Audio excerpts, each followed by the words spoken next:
Hello students, welcome to physics mantra. তো দেখ, আজকে ক্লাস 11-এর লাস্টের একটু পোর্শন বাকি আছে।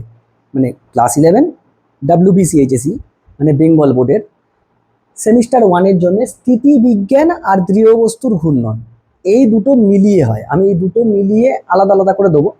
তো স্থিতিবিজ্ঞানের এটা পার্ট ওয়ানের মধ্যে আমরা কি রাখবো, ওই হচ্ছে তোর সিওএম মানে ভরকেন্দ্র রিলেটেড জিনিস। আচ্ছা, বলের ভ্রামকের সাম্যাবস্থার নিয়ম করে এই জিনিসগুলো দিয়ে 2-4টে কোশ্চেন দিয়ে আমি চ্যাপ্টারটা করেছি। এবার বলে রাখি, এইখানে আমি ল্যামির উপপাদ্য, তারপর সমান্তরাল বল উপপাদ্য, বিপরীত বলের সংযোজন এইগুলো আমি করাইনি। কেন করাইনি স্যার? আমরা এইগুলো ভেক্টরে করে ফেলেছি। বেকার ওয়েটেজ বাড়িয়ে লাভ নেই। দুটো সমান্তরাল বল একই দিকে কাজ করলে কি হবে? বলের যোগ হয়ে যায়। একই দিকে কাজ করলে ডাইরেক্ট যোগ, উল্টো দিকে কাজ করলে বেশিটা থেকে কমটা বিয়োগ। তো সেইগুলো আবার তোদেরকে দেখাবো? করার কোনো দরকারই নেই। তো যে জায়গাগুলো আমার লাগবে সেই জায়গাগুলো আমি করেছি, এবং এইখান থেকে দুটো কোশ্চেন আসে শুধু স্থিতিবিজ্ঞান থেকে। একটা হচ্ছে সিওএম বার করতে দেয়, সেন্টার অফ মাস, আর একটা হচ্ছে বলের ভ্রামকের সমষ্টি শূন্য করে একটা অঙ্ক দেয়। সেই দুটো টপিক আমি কমপ্লিট করে দিয়েছি। আর সেকেন্ড পার্টে আমি কিছু নিউমেরিক্যাল সলভ করবো, যেইখান থেকে আমি গ্যারেন্টি দিচ্ছি তুই কোশ্চেন কমন পাবি। তো আশা করছি তোরা ভালো আছিস, আমিও ভালো আছি। তো দেরি না করে চল স্টার্ট করি। হ্যাঁ, একদম খুব অল্প অল্প জিনিস আমরা শিখবো, যে জিনিসগুলো আমার বোর্ডে আসে। তো চল দেরি না করে স্টার্ট করি। এরপর পড়বো স্থিতিবিজ্ঞান থেকেই আমরা স্থিতিবিজ্ঞানের ধারণা ধরে আমরা দৃঢ় বস্তুর ঘূর্ণন পড়ব। তোকে আগে দৃঢ় বস্তু বুঝতে হবে। দৃঢ় বস্তু কি জিনিস? Rigid body. দৃঢ় বস্তু মানে যাকে বল প্রয়োগ করে যে সমস্ত বস্তুকে বল প্রয়োগ করার পরে তার আকার বা আয়তনের কোনোরূপ পরিবর্তনই হবে না। বাস্তবে এরকম কোনো দৃঢ় বস্তু নেই। স্যার, আমরা এই কংক্রিটের দেয়াল, লোহা, এগুলোকে দৃঢ় বস্তু ধরে নিয়েছি। কংক্রিটের দেয়ালকে তুই মারলে ভেঙে চলে যাবে, গম্বুজ নিয়ে এসে 2-4 ঘা দিলে ভেঙে চলে যাবে। কিন্তু বাস্তবে এরকম কোনো বস্তু নেই যে দৃঢ় বা রিজিড। আর অদৃঢ় বস্তু মানে নন রিজিড বস্তু মানে হচ্ছে আটাকে মাখাস না, কাদার ডেলা, এদেরকে যে মাখাস, এইগুলো হচ্ছে অদৃঢ় বস্তু। দৃঢ় বস্তু মানে যাকে বল প্রয়োগ করে কোনোদিন তার আকার বা আয়তন পরিবর্তন হবে না। স্থিতিবিজ্ঞানে কি পড়ব না, ভাব এইটা একটা বস্তু। এই বস্তু কি? অসংখ্য বস্তুকণা দিয়ে গঠিত। এতে কি আছে? অসংখ্য বস্তুকণা আছে। সেই বস্তুকণাগুলো মিলিত হয়ে এই বস্তুটা গঠন হয়েছে, মানে এর কেন্দ্রে এই বস্তুটার একটা ভর কেন্দ্র থাকবে। ভর কেন্দ্র কি? আসবো ভর কেন্দ্র কি? যে কোনো বস্তু ধর কি অসংখ্য বস্তু কণা দিয়ে গঠিত, বস্তু কণার সমষ্টি দিয়ে তৈরি হয় বস্তু। সেই প্রত্যেকটা, ধর আমি একে ছুঁড়ছি, এই বডিটাকে, এই বস্তুটাকে ছুঁড়লুম, তুই এতদিন পড়েছিস এর ত্বরণ, তাই তো? এর তো প্রত্যেকটা আলাদা আলাদা পার্টিকেল আছে, এতে তো আলাদা আলাদা আলাদা আলাদা পার্টিকেল আছে। সেই পার্টিকেলগুলোর গতিও আলাদা হয়। কি হয়? এই পার্টিকেল, প্রত্যেকটা বস্তু কণার গতি আবার বিভিন্ন ধরনের হয়। বেগ সবার সমান নয়, ত্বরণ সবার সমান নয়, ইনফ্যাক্ট বল সবার সমান পড়ে না সবার উপরে। সেজন্য আমাদেরকে জানতে হবে বস্তুর ভর কেন্দ্র। ভর কেন্দ্র কি? ভর কেন্দ্র হলো এমন এক অদ্বিতীয় বিন্দু। ভর কেন্দ্র কি? একটা বিন্দু বা অবস্থান, বিন্দুর অবস্থান, লোকেশন। ভর কেন্দ্র কি? স্থানাঙ্ক। ভর কেন্দ্র কি? একটা স্থানাঙ্ক। ভর কেন্দ্র হলো অদ্বিতীয় বিন্দু, বস্তুর অদ্বিতীয় বিন্দু। বিন্দু মানেই কি স্যার? স্থানাঙ্ক পাবো। Yes sir. সেই অদ্বিতীয় বিন্দুর মধ্যে দিয়ে যদি একটা বস্তুকে টানিস, মানে বস্তুর উপর বল প্রয়োগ করছিস, সেটা যদি ভর কেন্দ্র বরাবর যায় বলটা, তাহলে ওই বস্তুটার রৈখিক গতি সৃষ্টি হবে, কিন্তু কোনো রকম ঘূর্ণন হবে না। কি হবে না? কোনো ঘূর্ণন হবে না। তার মানে ভর কেন্দ্রকে আমরা লিখি হচ্ছে, বিভিন্ন বইতে বিভিন্ন ধরনের এ দিয়ে লেখা হয়। আমরা সিওএম দিয়ে লিখি, সেন্টার অফ মাস ইংলিশে বলে, বা সিএম দিয়েও লেখে ডিনোট করার জন্য। সেটা একটা স্থানাঙ্ক। এটা কি? একটা স্থানাঙ্ক। এক্স অক্ষ বরাবর হবে এক্সিএম, কমা ওয়াইসিএম, কমা জেডসিএম।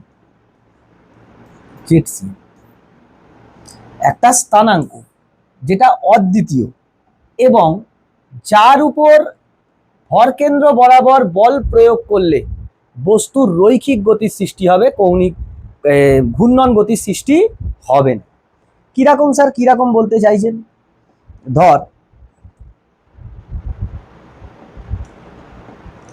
ধর এরকম একটা চাকতি আছে স্যার, এর ভরকেন্দ্র কোথায় হয়?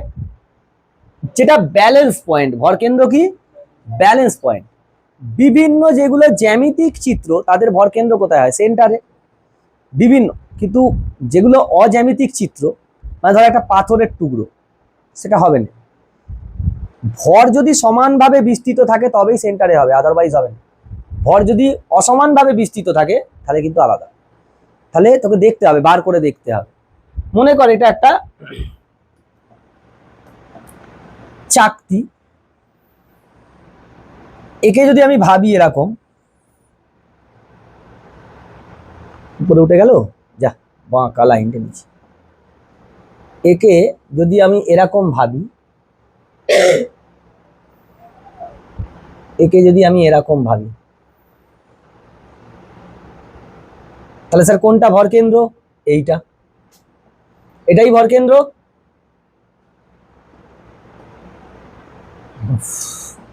এটাই ভরকেন্দ্র হবে।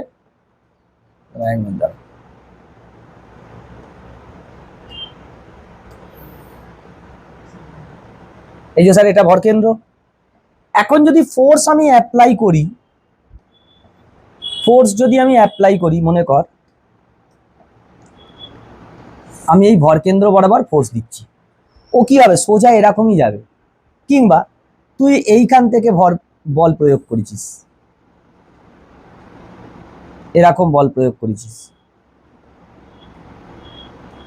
ও কি হবে? রৈখিক গতি করবে, ঘূর্ণন গতি করবে না। এগুলো হচ্ছে ফোর্স। মনে কর F1, মনে কর F2, এ সোজা কি করবে? রৈখিক গতি করবে, মানে সোজা যাবে। ভরকেন্দ্র বরাবর বল প্রয়োগ করলে কি হয়? সে রৈখিক গতি সম্পন্ন করে। দেখা গেছে, এগুলো এক্সপেরিমেন্টালি প্রুভড। তাকেই আমরা কি বলবো? ভরকেন্দ্র। এবার এই ভরকেন্দ্র বিভিন্ন বস্তুর বিভিন্ন হয়, বিশেষ করে জ্যামিতিক যে চিত্রগুলো তাদের কি হয়? সেন্টারে হয়, কেন্দ্রে হয়। সেই জন্যই তো ভরকেন্দ্র বলেছে। সব ভরগুলো যদি ইউনিফর্ম ডিস্ট্রিবিউট থাকে, যেমন এই পেনটার, এর পেনটার ভরকেন্দ্র কোথায় হবে? সেন্টারে। না স্যার, হবে না। এই যে এইখানে শেপটা আলাদা, ভর এইখানে কম, ভর যেদিকে বেশি ভরকেন্দ্র সেই দিকে শিফট হতে থাকে। ভর যেদিকে বেশি ভরকেন্দ্র সেই দিকেই শিফট হবে। কারোর কাছে স্কেল আছে? কারোর কাছে স্কেল আছে? ওই তো, দে তো স্কেলটা, দে তো। স্কেলটাতে কি ইউনিফর্ম ভর? জ্যামিতিক চিত্র, জ্যামিতিক চিত্র নয়? তাহলে এর ভরকেন্দ্র কোথায় হওয়ার কথা? মাঝখানে। তুই ঠিক মাঝখানে এঁকে দে, এ ব্যালেন্স হয়ে থাকবে। এর মাপ আছে 30, তার মানে 15তে নিয়ে গেলে ঠিক দাঁড়িয়ে থাকবে। 15তে নিয়ে গেলে ঠিক দাঁড়িয়ে থাকবে। হাওয়া চলছে তাই। ফ্যানটা বন্ধ করে দিলেই হবে, ফ্যানটা বন্ধ করে দিলেই হবে, এ ব্যালেন্স থাকবে। কিন্তু যদি আমি 14র দিকে করে দিই, একবার ফ্যানটা বন্ধ করতে, একটা পেনের ক্যাপ দে, তাহলেই বুঝে যাবি। দেখ, ঠিক 15তে যদি আমি এই আঙুলটা নিয়ে যাই, এ ব্যালেন্স পুরো, দেখ এ পুরো ব্যালেন্স হয়ে আছে। এখন যদি আমি এই দিকে এক্সট্রা ভর দিয়ে দিই, তাহলে এই দিকে ভর বেড়ে যাবে, কি হবে? পড়ে যাবে। তখন এই দিকে আমি ভর দিয়ে দিচ্ছি, দেখ, তাহলে একটু এই দিক ঘেঁষে নে, তাহলে আবার ব্যালেন্স হয়ে যাবে না? যা, একটু এই দিক করে নিলে কি হয়ে যাবে? দেখো ওটা, এইদিকে ভর যেদিকে দিলুম বেশি হয়ে গেছে ভর, সেই দিকে দেখ আঙুলটা দিলেই কি হয়ে যাচ্ছে? ব্যালেন্স হয়ে যাচ্ছে। দেখ ব্যালেন্স হয়ে গেছে। তার মানে ভর যেদিকে বেশি ভরকেন্দ্র কি হয়? সেই দিকে শিফট করে যায়। ভর যেদিকে বেশি সেদিকে ভরকেন্দ্র শিফট করে যায়। এরকম জ্যামিতিক চিত্রদের ক্ষেত্রে আমরা কি করতে পারবো? বলে দিতে পারবো যে তাদের সেন্টারেই কি হয়? ভরকেন্দ্র। যেমন একটা আয়তকার আছে অংশ, আর তোর পাতা, তার মাঝখানে কি হবে? ঠিক কেন্দ্রে হবে। বর্গক্ষেত্রের কি হবে? কেন্দ্রে হবে। আবার এই ভরকেন্দ্র বস্তুর মধ্যেও থাকতে পারে, বস্তুর বাইরেও থাকতে পারে। কি হতে পারে, বস্তুতেই অবস্থান করতে পারে, আবার বস্তুর বাইরেও অবস্থান করতে পারে। কেমন, দেখ ধর এরকম একটা তারের রিং, এর কেন্দ্র কোথায়, এইখানে, এর কেন্দ্র কোথায়, এইখানে, এটাই ভর কেন্দ্র। অথচ এটাকে বস্তুদের মধ্যেই নেই। আমি চাকতি বলিনি, আমি একটা রড দিয়ে গোল করেছি, তার দিয়ে, এটাই এর ভর কেন্দ্র হবে। এটাই কি হয়ে যাবে, সিওএম। সিওএম বস্তুতে আছে, নেই। মনে কর একটা স্পিয়ার নে, গোলক, যদি গোলকটা সলিড হয় তাহলে কি, তাহলে বস্তুতে অবস্থান করবে। আর যদি গোলকটা ফাঁপা গোলক হয়, এরকম ফাঁপা গোলক হলে তার সেন্টার কোথায়, এইখানে। গোলকটা যদি সলিড হয়, নিরেট, তাহলে কি হবে, সে বস্তুতে অবস্থান করবে। আর গোলকটা যদি ফাঁপা হয়, সেন্টার অফ মাস স্যার এইখানে, ভর কেন্দ্র হচ্ছে ভিতরে। তার মানে ভর কেন্দ্র বস্তুতেও অবস্থান করতে পারে, আবার বস্তুর বাইরেও অবস্থান করতে পারে। যেমন ধর একটা তারকে আমি এরকম আয়তকার ফর্ম করেছি, এরকম। এর সেন্টার অফ মাস কোথায় হবে, ঠিক মাঝখানে, সেন্টার অফ মাস কোথায় হবে, সেন্টারে হবে। এটা কি বস্তুতে পড়েছে, কিন্তু এটা যদি আয়তকার চাকতি হয় তাহলে কি বস্তুতে পড়বে। তো ভর কেন্দ্র বস্তুতেও পড়তে পারে, বস্তুর বাইরেও হতে পারে। এবার এই ভর কেন্দ্র বার করতে হবে। ভর কেন্দ্র মানে কি, স্থানাঙ্ক। যদি শুধু এক্স অক্ষ বরাবর থাকে তাহলে কি পাবো, এক্সিওএম, এক্স অক্ষ বরাবর। ওয়াই অক্ষ বরাবর কত পাবো, 0। জেড অক্ষ বরাবর 0। যারা দ্বিমাত্রিক তাদের কি পাবো, এক্স আর ওয়াই। যারা ত্রিমাত্রিক তাদের কি পাবো, এক্স ওয়াই জেড। সেইটা দেখবো। বুঝতে পেরেছি না, বুঝতে পেরেছি ভর কেন্দ্র, বুঝতে পেরেছি। এরকম ভাবে ভর কেন্দ্র আমরা শিখবো। চল, দুটি কণা দিয়ে গঠিত, মানে বস্তুটাতে দুটো কণা আছে। এরকম দুটো কণা তো নাও হতে পারে, অসংখ্য কণা হতে পারে। আমরা দুটো কণার জন্য দেখবো, দেখে অসংখ্য কণা দিয়ে তৈরি করে নেবো, অটোমেটিক ফর্মুলা রেডি করে নেবো। আবার আমি বস্তু কণা দুটোকে এক্স অক্ষ বরাবর রেখেছি, এরা এক্স আর ওয়াই দুটো স্থানাঙ্ক হতে পারে, আবার এক্স ওয়াই জেড তিনটে স্থানাঙ্ক হতে পারে। শুধু এক্স দিয়ে দেখে এক্স ওয়াই জেড তিনটেই বার করে নেবো। ভাব, একটা ভর m1 ভরের কণা, দুটো কণা বলেছিস, একটা কণার ভর m1, সে x1 দূরত্বে আছে, কত, x1।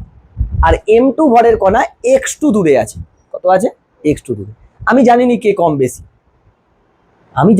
কম বেশি, যদি দুজনেই ভর সমান হয় তাহলে ঠিক মাঝখানটায় হবে। আবার দূরত্বটা ম্যাটার করবে, যার ভর বেশি ভর কেন্দ্র তার দিকে সরে যাবে।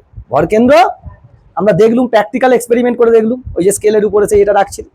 আচ্ছা, এখন এদের দুজনের মধ্যে ভর কেন্দ্র কোথায় হবে। ধর আমি ধরলুম ভর কেন্দ্রটা এইখানে। ভর কেন্দ্র কোথায়, না স্যার এইখানে। দুজনের মাঝখানে যে কোনো একটা জায়গায় হবে। মনে কর এইটা হচ্ছে এদের ভর কেন্দ্র, এইটা আমি জানিনি। এর ভর কেন্দ্র হচ্ছে এইটা, সিওএম হচ্ছে এইটা সিওএম, সেন্টার অফ মাস। তাহলে এর দূরত্ব তো একটা হবে স্যার, হ্যাঁ স্যার এর দূরত্ব হবে। ধর এর দূরত্ব, এটা দিয়েই কর, এর দূরত্ব এক্স অক্ষ বরাবর কত, এক্স সিওএম, কত, এক্স সিএম বা এক্স সিওএম, এটা বার করতে চাইছি আমি। এই এক্স সিওএম কি হবে, এক্স সিওএম সমান হবে m1 x1 plus m2 x2 by m1 plus m2। দেখ নিচে কি ভর আর উপরে কি ভর ইন্টু দূরত্ব, যদি ইউনিট ডাইমেনশন করিস তাহলে দূরত্বই বেরোচ্ছে।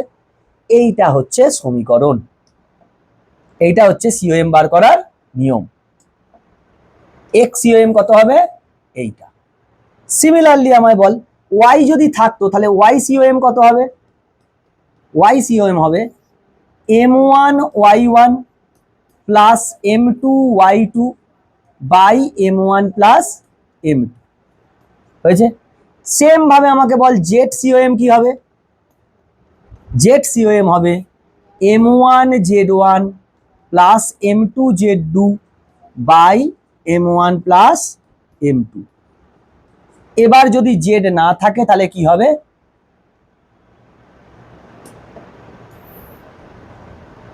জেড না থাকলে শূন্য আর ওয়াই না থাকলে শূন্য।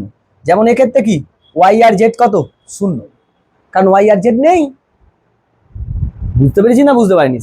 এবার এটা দুটোর জন্য আছে বলে, যদি তিনটে হতো, যদি তিনটে কণা থাকতো m1x1 plus m2x2 plus m3x3 by m1 plus m2 plus m3, আর যদি n সংখ্যক কণা থাকে m1x1 plus m2x2 plus dot dot dot dot dot dot mnxn by m1 plus m2 plus dot dot dot dot mn। বুঝছিস না বুঝিনিস? মনে থাকবে, mass into দূরত্ব বাই নিচে মাসের যোগ। এবার এইটাকেই যদি আমরা একটু ম্যাথামেটিক্সের বললারে ওইটাকে কি বলে, সামেশান দিয়ে লিখি, তাহলে এক্সিওএম কি লিখবো? এক্সিওএম বিস্তৃত বস্তু অনেকগুলোর জন্য, তখন লিখবো summation of M I X I by summation of M I. I এবার ডিপেন্ড করবে কোথা থেকে কোটা, যদি 10টা থাকে 1 to 10, যদি 20টা থাকে 1 থেকে 20, আর যদি n থাকে i সমান 1 to n। Summation M I X I. Y COM কি হবে? ওয়াই সিওএম তখন হবে সেম ভাবে summation of M I Y I by summation of M I. আচ্ছা, জেড সিওএম কি হবে? জেড সিওএম সমান summation of M I Z Z I by summation of M I. এখন ভাব, যদি বস্তু কণা যতই থাকুক, বস্তুর সব কণাগুলো নিয়ে তো বস্তুর ভর হবে। ধরি বস্তুর ভর এম, কত? ধরি বস্তু সংস্থার কণা সংস্থার ভর, কণা সংস্থার ভর মানেই বস্তুর ভর। কণা সংস্থার ভর ক্যাপিটাল এম। তাহলে কি স্যার আমি এই এম আই এর জায়গায় লিখতে পারবো সামেশান অফ এম আই এর জায়গায় এম লিখতে পারবো না? m1 plus m2 plus m3 প্রত্যেকটা কণার মাস যোগ করলে কি হবে? বস্তুটার মাস। আচ্ছা, তার মানে এটাকে এরকমও লেখা যায়, summation of M I X I by capital M, summation of M I Y I by M, summation of M I Z I by M. Sir বিস্তৃত যদি বস্তু হয়, মানে এরকম রডের মতন বিস্তৃত বস্তু, ইন্টিগ্রেশন করে তো লিখতে পারবো, ছোট ছোট পার্ট কেটে ভেঙে ভেঙে ছোট ছোট পার্ট করে। তাহলে ইন্টিগ্রেশন দিয়ে কিরম ভাবে লিখবো? এক্সিওএম ইজ ইকুয়াল টু, স্যার নিচে তো এমই থাকবে ইন্টিগ্রেশন ডিএম করলে, আর দরকার নেই এনে, X DM by integration DM. Y COM কি হবে? একই ভাবে। বাবা রে, এর তো অবস্থা কেরোসিন কেন, এই কি রে, শেষ স্টেজ চলছে। ওয়াই সিওএম এই ওয়াই ডিএম বাই ডিএম, মানে ডিএম গুলো কোন অ্যাক্সিসে যোগ করছিস? ওয়াই অ্যাক্সিসে। ডিএম গুলো কোন দিকে যোগ করছিস? এক্স অ্যাক্সিসে, ছোট ছোট পার্ট গুলো। সেম ভাবে জেড সিওএম কি হবে? Integration Z DM by integration DM. একদম সোজা ফর্মুলা। এরপরে তুই এটাকে এরকমও লিখতে পারিস, দেখ, integration X DM by M হবে না, ইন্টিগ্রেশন ডিএম ডিএম ডিএম করে যোগ করলে তো বস্তুর ভরটাই পাবো। So this also can be written as integration Y DM by M. একে কি লিখবো? Integration Z DM by M. যদি একটা অক্ষ বরাবর থাকে, শুধু এক্স অক্ষ বরাবর থাকলে এক্সিওএম পাবি, ওয়াই অক্ষ বরাবর থাকলে এক্স ওয়াই দুটোই পাবি, যদি এক্স ওয়াই দুটো অক্ষ থাকে, আর যদি তিনটে অক্ষ থাকে তিনটেই পাবি। হয়েছে? এরকম ভাবে সিওএম বার করতে হয়, ফর্মুলা এটাই। 3-4টে দিলে কোনো অসুবিধা নেই কণা, তখন আমরা এই ফর্মুলাটা ইউজ করে নেবো। 3-4টে দিলে, যদি অনেকগুলো দেয় তখন এইটা ইউজ করব।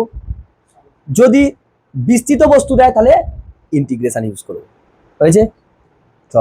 একটি সুষম দণ্ডের ভর কেন্দ্র নির্ণয়। সুষম দণ্ড মানে ভরটা মানে সুষমভাবে বন্টিত আছে, মানে একে যদি 100টা টুকরো করিস, 100টা টুকরোর ভরই সমান সমান, যদি 100টা টুকরো করিস প্রত্যেকটা টুকরোর ভর সমান হবে এরকম, তাহলে এর ভর কেন্দ্র কোথায় হবে? মাঝখানে হবে।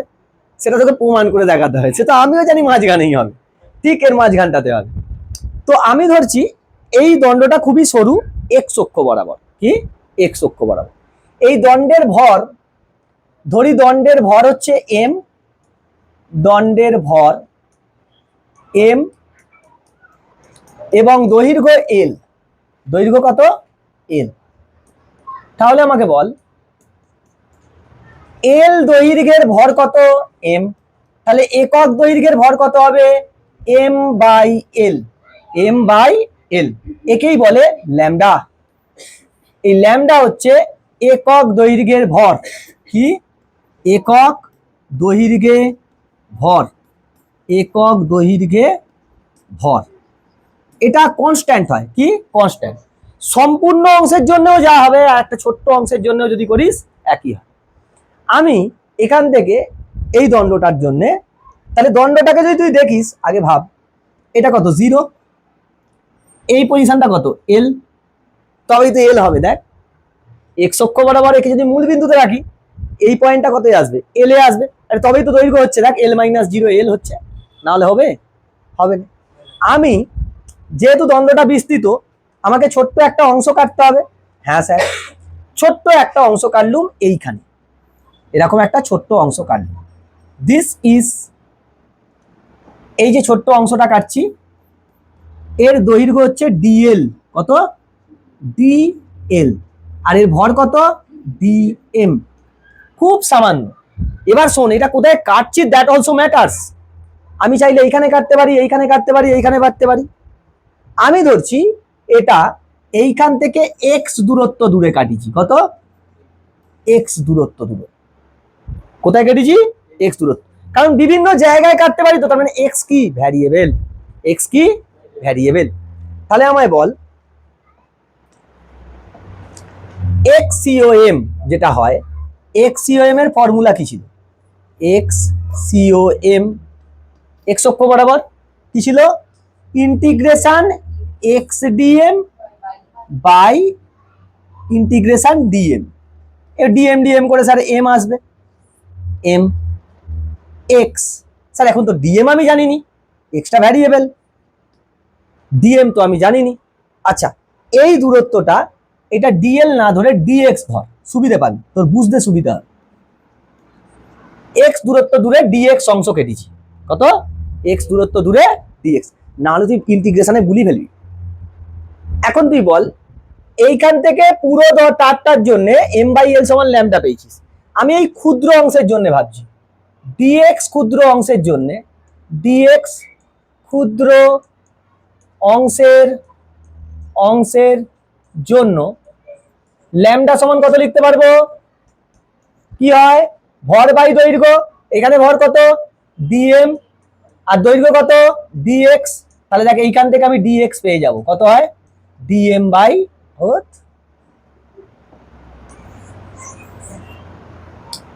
একক দৈর্ঘ্যে ভর। একক দৈর্ঘ্য ভর, একদম ঠিক আছে। ডিএক্স সমান কি পাবো? DM by lambda. DM by lambda. Lambda নিয়ে কোনো ঝামেলা নেই, যে ল্যামডা কি? কনস্ট্যান্ট। আচ্ছা,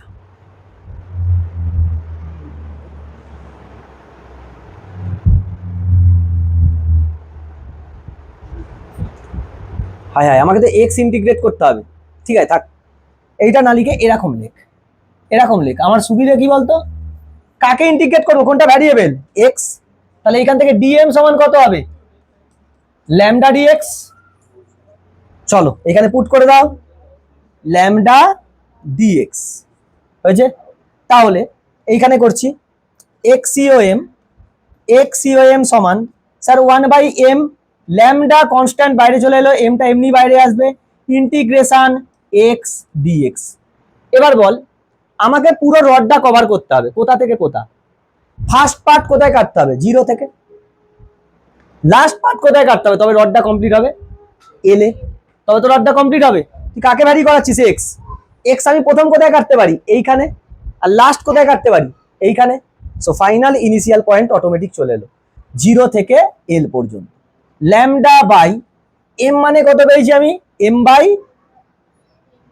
বাই এল, তাই তো? ল্যামডা সমান এম বাই এল ইন্টু নিচের এমটা পাও, চলে এসো। এইখান থেকে কি হবে? এক্স স্কোয়ার বাই 2, কোথা থেকে কোথা? 0 থেকে এল।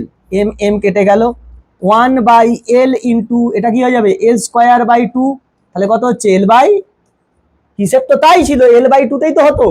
ভরকেন্দ্র কোথায় হবে? ঠিক মাঝখানে। মাঝখানে মানে কোথায়? L by 2। সেইটাই এত কেরামতি করে তোকে দেখাতে হলো। এরকম ভাবে কোনো একটা সুষম দণ্ডের ভরকেন্দ্র বার করা যায়। এইখান থেকে একটা ভরকেন্দ্র বার করার অঙ্ক তোকে দেবেই, একটা আসবেই। এরপর আমরা অঙ্কতে যাব, বুঝতে পেরেছিস? 3-4টে আমি অঙ্ক করাবো, মোটামুটি ওর মধ্যে থেকে পুরো তুলে উঠে চলে আসে, দেখা যাক। চল, বলছে 1 কেজি এবং 2 কেজি ভরের বস্তুকে এক্স অক্ষ ও ওয়াই অক্ষের উপর, মানে এর স্থানাঙ্ক, ওই যে 1 কেজি, এটাকে আমি যদি m1 ধরি, এর স্থানাঙ্ক হচ্ছে 0 1 0 1 0, আর এইটাকে যদি আমি m2 ধরি, এর স্থানাঙ্ক হচ্ছে 2 মিটার দূরে 0 2 0 2, তাহলে ভরকেন্দ্র কত হবে বলো? এক্সইউএম কত হবে? এক্সইউএম সমান, স্যার x1 কত? 1, x2 কত? 0, y1 কত? 0, y2 কত? 2, তাহলে m1 ও x1 1 ইন্টু x1 মানে 1 plus m2 into x2, m2 into x2 2 into 0 by 1 plus 2, তার মানে 1-এর 3, 1-এর 3 থাক, আমাকে অন্য কলেজে বার করতে। YCOM কত হবে বল? সেম ভাবে m1 y1, m1 y1 মানে 1 into 0 plus m2 2 into y2, y2 মানে 2 বাই 1 প্লাস 2, তার মানে এটা হবে 4-এর 3। তাহলে আমার ভরকেন্দ্রটা কত হচ্ছে? ভরকেন্দ্রটা কত হচ্ছে? ভরকেন্দ্র আমার আসছে, ভরকেন্দ্র সমান এক্সইউএম মানে 1-এর 3, 4-এর 3, তাকে 0 0 অবস্থানের সাপেক্ষে কত সেটা দেখতে হবে। তাহলে under root 1/3 minus 0 whole square plus 4-এর 3 মাইনাস 0 তার হোল স্কোয়ার, তার মানে এটা আসবে কত?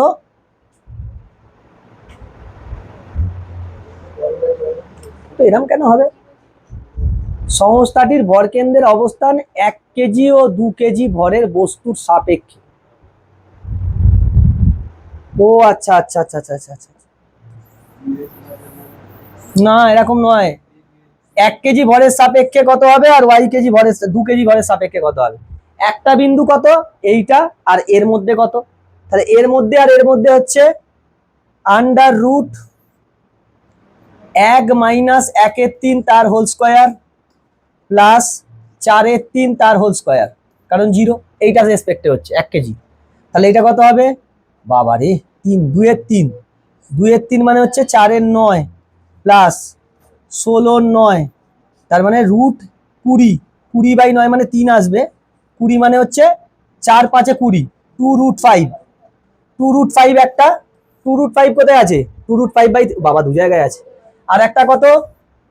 এইটা আর এইটার রেসপেক্টে, মানে 1-এর 3 মাইনাস 0 তার হোল স্কোয়ার প্লাস 2-এর 2 মাইনাস 4-এর 3 তার হোল স্কোয়ার, তার মানে 1-এর 9 প্লাস এটা 6 মাইনাস 4, 2-এর 9, 2-এর এই 6 মাইনাস 4-এর 9, 4-এর 9 রুটের ভিতরে, তার মানে এটা আসবে √5/3, √5/3, তার মানে 2√5 √5/, অপশন এ। বুঝেছো? কেন বলেছে? এদের সাপেক্ষে বলেছে, এদের সাপেক্ষে, সেই জন্য এরকম বলো। না হলে ভরকেন্দ্র যদি বার করতে বলতো তাহলে তোর এটা উত্তর হয়ে যেত। যদি বলতো শুধু ভরকেন্দ্র তাহলে এটা বলছে এদের সাপেক্ষে ভরকেন্দ্র কত, তখন এরকম দুটো পয়েন্টকে ধরে করতে হয়, তাদের মধ্যে দূরত্ব, সেই বাচ্চাবেলায় পড়েছি স্থানাঙ্ক জ্যামিতি, দূরত্ব, বুঝে? নেক্সট, টুকবি নাকি? নেক্সট নেক্সট কি বলছে দেখ, 6 এবং 2 একক ভরের দুটি অবস্থান ভেক্টর, এখানে ভেক্টর দিয়ে দিয়েছে, কি দিয়ে দিয়েছে? ভেক্টর। এত ওদের ভরকেন্দ্রের স্থানাঙ্ক নির্ণয় করো। ভরকেন্দ্রের স্থানাঙ্ক মানে ওদের মধ্যে তোকে বলেছে দেখ পয়েন্টগুলো আমাকে দেখতে হবে, পয়েন্টগুলো দেখতে হবে। তার মানে M1 কে আমি ধরছি 6 আর M2 কে ধরছি কত? 2। হ্যাঁ এটাই তো এই তো। এবার এই দুটো পয়েন্ট x1 আমাকে কত বল? x1 x2 x1 x2 y1 y2 z1 z2, এইগুলোই তো আমার দরকার, তাহলেই তো হয়ে যাবে। এই যে x1 হচ্ছে 6 আর x2 হচ্ছে 2, 6 2, y1 কত? -7 আর 5, -7 আর 5, z1 কত? z1 এর 0 আর এর হচ্ছে -8। চলো এবার সিওএম বার করো। পয়েন্ট কত হবে? xCOM, xCOM দেখ নিচেরটাকে লিখে ফেল, 2 + 6 8, সবার হবে এটা। এবার দেখ M1 x1 মানে কত? 6 6 36 plus M2 M1 x1 plus M2 x2 4 4, তার মানে 40/8 5 কত? 5। yCOM কত? মানে ভেক্টর দিয়ে হলে এরকম ভাবে করবি স্যার, নিচে 8 হবেই। এবার দেখ M1 y1 -42 M2 y2 plus 10, তাহলে 32 -32/8 -4, আর দেখার দরকার নেই, এইটাই হবে। zCOM কত হবে বার করে রাখ তবুও, না হলে বলবে স্যার ড্যাশ, এটা 0, এটা হচ্ছে -16/8 -2, so this is your answer. তাহলে এক ভেক্টর দিয়ে করলে করতে পারবি, ভেক্টর দিয়ে করলে করতে পারবি, সোজা সোজা কোশ্চেন দেবে। নেক্সট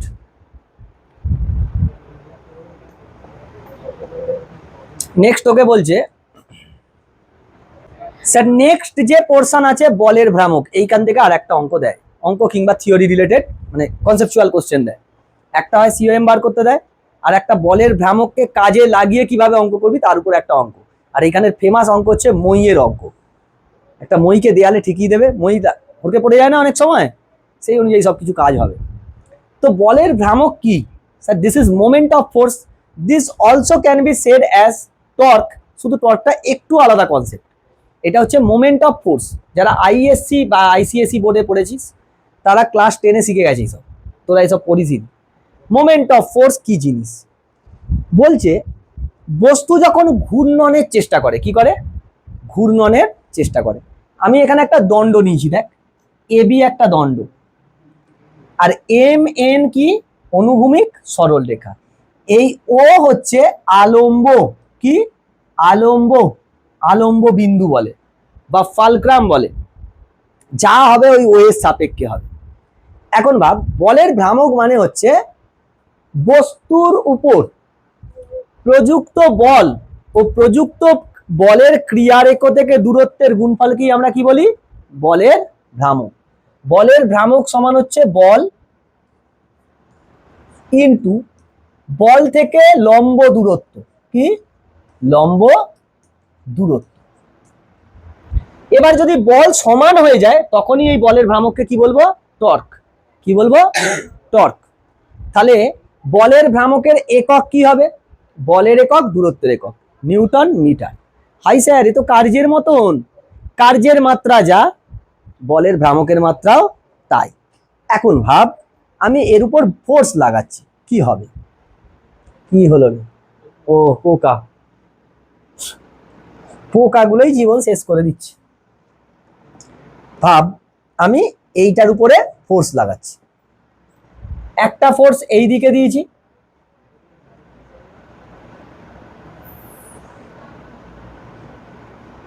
আচ্ছা এইদিকে দে, এইদিকে দে, সোজা সব ফোর্স একদিকে দিয়ে যা, যা আছে কপালে ছেঁড়া কাটা বাবা। চ এইখানেও একটা ফোর্স দিয়েছি, this is F1, F2, F3। কি হবে স্যার? ভাব, এই ফোর্সের জন্য, এই F1 ফোর্সের জন্য কি হবে? ঘুরতে চাইবে এইদিকে, এ কোনো ঝামেলা করবে না। এই জায়গা থেকে যে ফোর্সটা হচ্ছে, ও দুজনকে সোজা রৈখিক গতি করার চেষ্টা করছে। F2, এ কি হবে? এই ফোর্সের জন্য এদিকে ঘুরবে, আর এই ফোর্সের জন্য কি হবে? এইদিকে ঘুরবে। তাহলে এ কোন দিকে ঘুরতে চাইছে? এইদিকে। আর এ কোন দিকে ঘুরতে চাইছে? এইদিকে। কাকে কাকে দেখে? ওকে দেখে। সবাই ও বরাবর ঘুরতে চাইছে না? এ ও বরাবর এইদিকে ঘুরতে চাইছে, এও কি হবে? এ বরাবর ও বরাবর এইদিকে ঘুরতে চাইছে। এই ফোর্স যদি এইদিকে করতিস তাহলে কি হতো? এদিকে ঘুরতো, তাই নয়? আলম্ব বিন্দুকে কেন্দ্র করে ঘুরবে। আলম্ব বিন্দুকে মানে এইখানে, ওটা হচ্ছে ঘূর্ণাক্ষ। কি? ঘূর্ণাক্ষ। ঘূর্ণাক্ষ বরাবর ঘুরতে চায়। এই বলকে কোন দিকে ঘোরাবে? এইদিকে। আর এই বলকে এইদিকে। এই বলটাকে তুই ঘুরিয়ে এইদিকে কর, তখন কি হবে? এদিকে ঘুরতে চাইবে। আর এই তো এইখান থেকে অ্যাটাচ আছে মনে কর। আমি যদি ফোর্স এইদিকে দিই তাহলে কোন দিকে ঘুরছে? এইদিকে। আর একে যদি এইদিকে ফোর্স দিই নিচের দিকে, তাহলে এইদিকে। এই বলের ভ্রামক হচ্ছে F1 বলের জন্য ভ্রামক কত হবে? F1 বলের ভ্রামক, F1 বলের ভ্রামক সমান কত? F1 ইন্টু দূরত্ব। কোথা থেকে দূরত্ব? বল থেকে ঘূর্ণাক্ষ পর্যন্ত। ঘূর্ণাক্ষ কত? O. So this is A O. F2 বলের জন্য ভ্রামক, F2 বলের ভ্রামক কত? F2 ইন্টু দূরত্ব। দূরত্ব কত? হাই স্যার, ও তো ও বিন্দুতেই, 0, इसका कोई भ्रामक नहीं है। F3 বলের জন্য কত হবে? F3 বলের ভ্রামক সমান F3 ইন্টু F3 থেকে দূরত্ব বল BO, BO।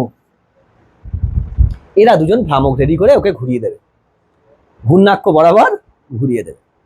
বুঝিস না বুঝিনিস? স্যার এ হচ্ছে ভেক্টর রাশি। ওয়াও, এ কি? পোকা। এ হচ্ছে ভেক্টর রাশি। পোকা বলে দিনই জানো। এ কি বলছে? পোকা। এ ভেক্টর রাশি। কিরকম ভেক্টর? অক্ষীয় ভেক্টর। এখন শোন, এই বলের ভ্রামক পজিটিভ নেগেটিভ হবে যখন যখন ক্লকওয়াইজ ঘুরবে। কি হবে? ক্লকওয়াইজ ঘুরলে নেগেটিভ, আর অ্যান্টি ক্লকওয়াইজ ঘুরলে। এ দেখ অ্যান্টি ক্লকওয়াইজ ঘুরছে না? অ্যান্টি ক্লকওয়াইজ যদি ঘোরে, অ্যান্টি ক্লকওয়াইজ, অ্যান্টি ক্লকওয়াইজ ঘুরলে, অ্যান্টি ক্লকওয়াইজ ঘুরলে কি? পজিটিভ। কে পজিটিভ? বলের ভ্রামক। রাহুল চুপ করে বস, মরে যাবি স্ট্রোক হয়ে, মরে যাবি। এইখান থেকে যা কোশ্চেন দেবে দেখেই স্ট্রোক হয়ে মরে যাবি। দেখে করতে হবে না অঙ্ক।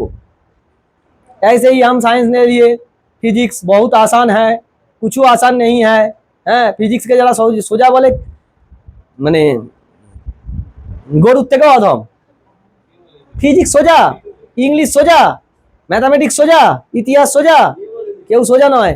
তুই তো ভাবছিস সোজা, অথচ বললে উত্তর দিতে পারছিস। আর ক্লকওয়াইজ হলে কি হবে? ক্লকওয়াইজ হলে যদি ঘূর্ণনটা ক্লকওয়াইজ হয় তাহলে কি? নেগেটিভ। তাহলে তুই আমাকে বল, এ অ্যান্টি ক্লকওয়াইজ হয়েছে মানে এইটা কি হবে? মাইনাস। এইটা কি হবে? প্লাস। কেন? এ এই সরি সরি সরি এ রাহুলটার জন্য হয়েছে। বকাচ্ছে তো, বকাচ্ছে, পুরো বকাচ্ছে। F1 into AO, AO।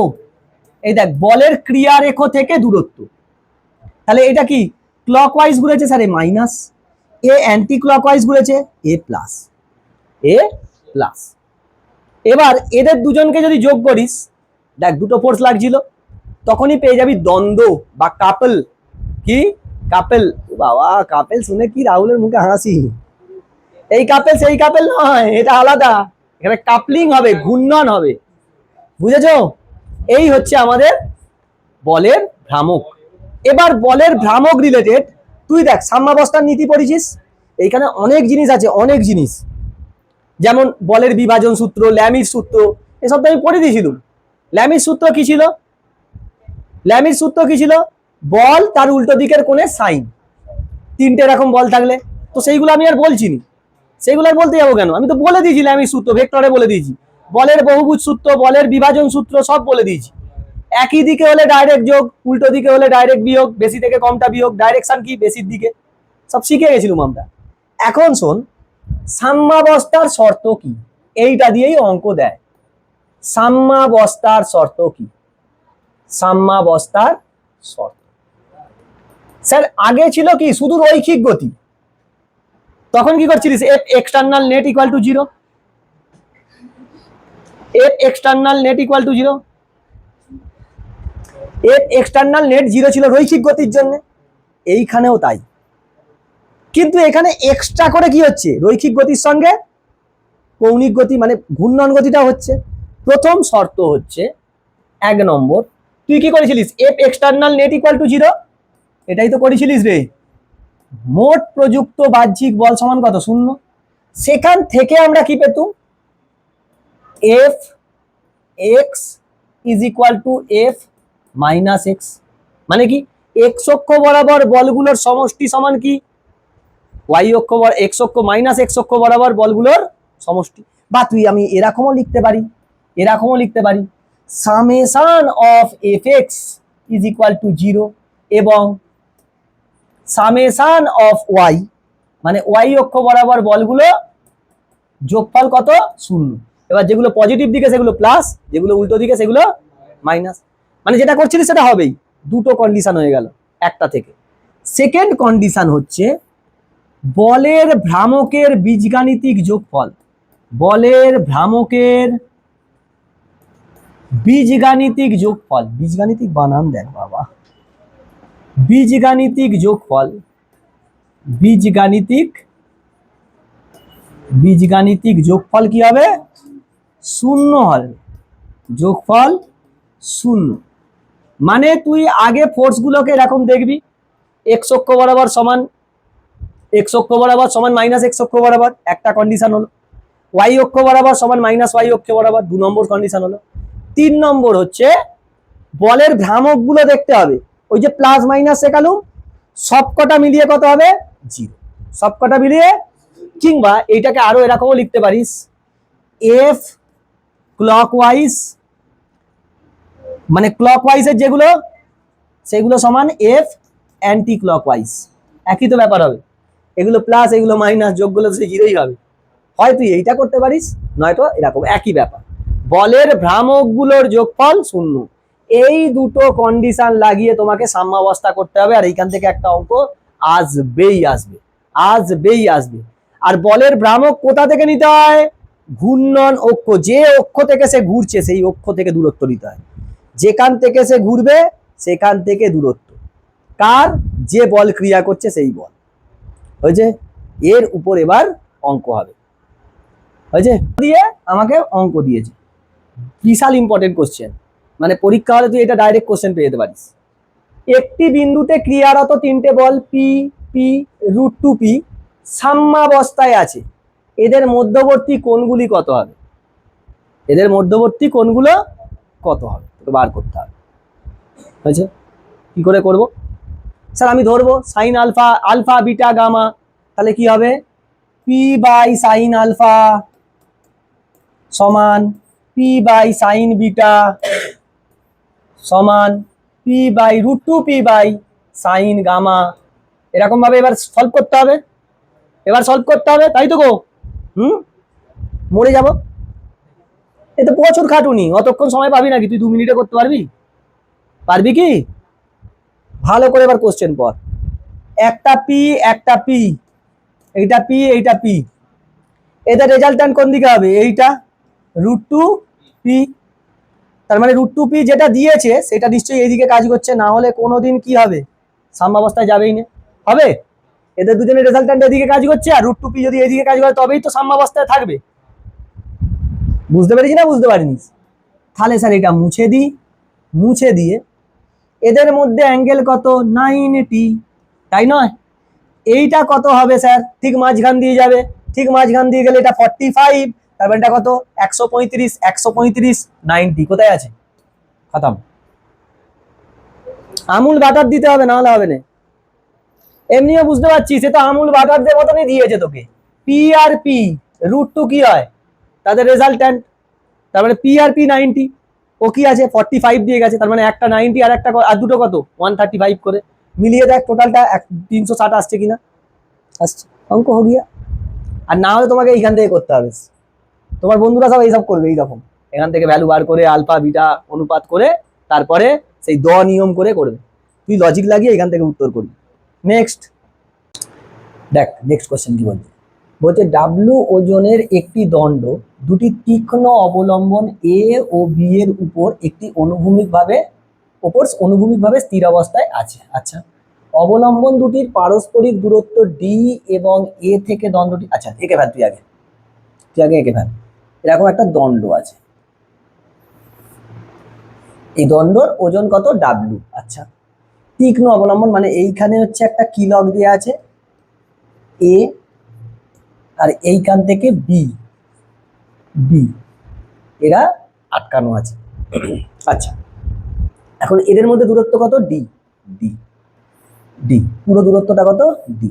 বেশ, অবলম্ব দুটি পারস্পরিক এ দণ্ডের ভরকেন্দ্রের দূরত্ব এক্স এ থেকে। আচ্ছা, তার মানে ভরকেন্দ্রটা এইটা ভরকেন্দ্র হলে ওজন স্যার এই ভরকেন্দ্র থেকে কাজ করবে। Yes sir, W. তাহলে এইটা হচ্ছে এক্স, এইটা, তাহলে এই ডিসটেন্সটা কত হবে ডি মাইনাস এক্স। আচ্ছা, তাহলে আমি নাম দিচ্ছি এটা সি। তাহলে দেখ, এ বিন্দুতে একটা অবিলম্ব কি কাজ করবে, ইয়েস স্যার N1, আর বি বিন্দুতে একটা কাজ করবে N2। তাহলে এই এ ও বি বিন্দুতে অবিলম্ব প্রতিক্রিয়া কত তোকে বার করতে হবে। এখন দেখ, প্রথম কথা, এক্স অক্ষ বরাবর কোনো বল নেই, তাহলে সামেশন এফ ওয়াই সমান 0 হলে ওয়াই অক্ষ বরাবর বলগুলোকে সাম্যাবস্থায় করলে কি পাবো স্যার, N1 প্লাস N2, কারণ N1 আর N2 ওয়াই এর দিকে কাজ করছে, ইজ ইকুয়াল টু ডাব্লু কি মাইনাসের দিকে কাজ করছে, মাইনাস ডাব্লু 1 নম্বর। এই সরি, এটা শুধু ডাব্লু হবে, ডাব্লুটা মাইনাসের দিকে কাজ করছে, তাহলে এটা হচ্ছে ডাব্লু 1 নম্বর। এবার সি থেকে তুই কি কর, বলের ভ্রামকগুলোকে দেখ, বলের ভ্রামকের সমষ্টি কত 0 করতে হবে। তাহলে এ কোন দিকে ঘুরতে চাইবে, কারণ ডাব্লু তো সি থেকেই আছে, সিটাকে আমি যদি সি বিন্দুর সাপেক্ষে যদি নিই, তাহলে এ এই দিকে ঘুরতে চাইছে আর এ এই দিকে ঘুরতে চাইছে, আর ডাব্লুর জন্য 0, তার মানে এটা কত হবে N1 into x is equal two N2 into D minus x. দেখ, N1 এর জন্য এইদিকে ঘুরছে, N2 এর জন্য এইদিকে ঘুরছে, তাহলে এই ডিসটেন্স। আর ডাব্লুর জন্য কত, এ তো পুরো একদম ভরকেন্দ্র থেকে আছে, তার মানে ও যদি ঘূর্ণাক্ষ হয় তাহলে এর জন্য কত 0। তাহলে এইখান থেকে আমায় বল N1 বাই N2 সমান D minus X by X. তার মানে এইখান থেকে কর N1 by N1 plus N2। দেখ, আমাকে ডাব্লু দিয়ে উত্তর আছে, তার মানে এখানে ম্যাথস লাগা, D minus X by D minus X plus X. তাহলে এটা কেটে যাবে, এইটা মানে হচ্ছে ডাব্লু, তার মানে ডাব্লু N1 বাই ডাব্লু সমান D minus X by D. তাহলে N1 সমান তোর আসবে W into 1 minus X by D, W into 1 minus X by D. This is your answer. এরকম ভাবে স্যার অঙ্ক করতে হবে, এই অঙ্কটা বিশাল ইম্পর্টেন্ট অঙ্ক। চলো নেক্সট।